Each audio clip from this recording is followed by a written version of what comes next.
And let me make a final point.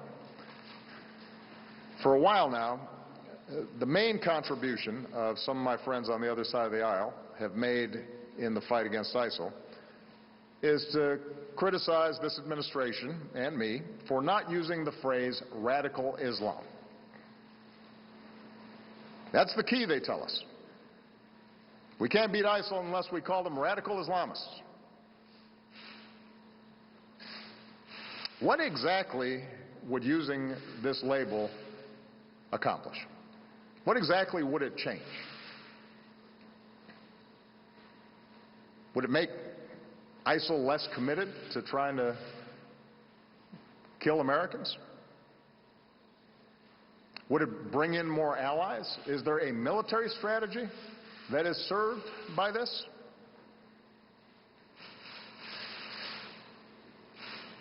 The answer is none of the above. Calling a threat by a different name does not make it go away. This is a political distraction. Since before I was president, I've been clear about how extremist groups have perverted Islam to justify terrorism.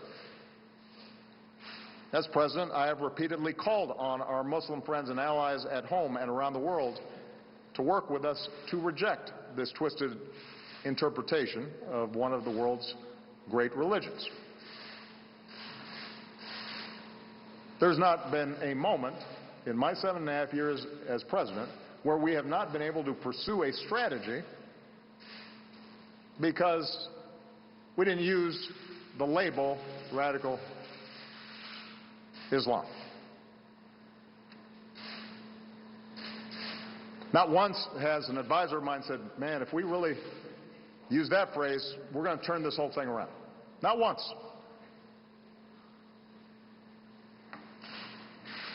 So if someone seriously thinks that we don't know who we're fighting,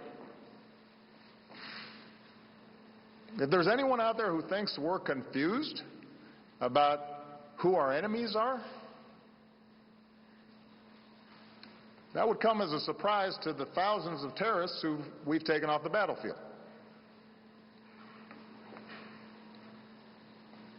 If the implication is that those of us up here and the thousands of people around the country and around the world who are working to defeat ISIL aren't taking the fight seriously, that'd come as a surprise to those who've spent these last 7.5 years dismantling Al-Qaeda and the Fatah, for example, including the men and women in uniform who put their lives at risk, and the special forces that I ordered to get bin Laden and are now on the ground in Iraq and in Syria. They know full well who the enemy is.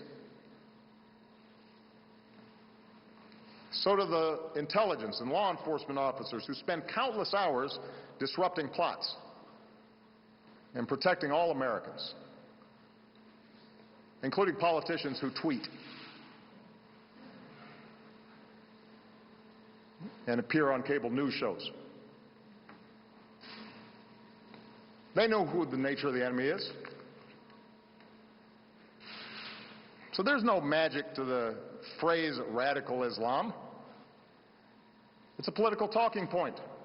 It's not a strategy. And the reason I am careful about how I describe this threat has nothing to do with political correctness and everything to do with actually defeating extremism. Groups like ISIL and Al-Qaeda want to make this war a war between Islam and America, or between Islam and the West.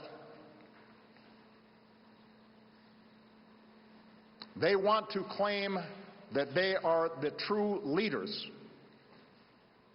of over 1 billion Muslims around the world who reject their crazy notions. They want us to validate them by implying that they speak for those 1 billion+ people, that they speak for Islam. That's their propaganda. That's how they recruit. And if we fall into the trap of painting all Muslims with a broad brush and imply that we are at war with an entire religion, then we are doing the terrorist work for them.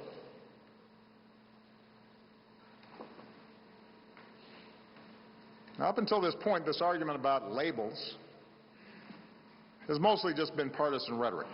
And sadly, we've all become accustomed to that kind of partisanship, even when it involves the fight against these extremist groups. And that kind of yapping has not prevented folks across government from doing their jobs, from sacrificing and working really hard to protect the American people. But we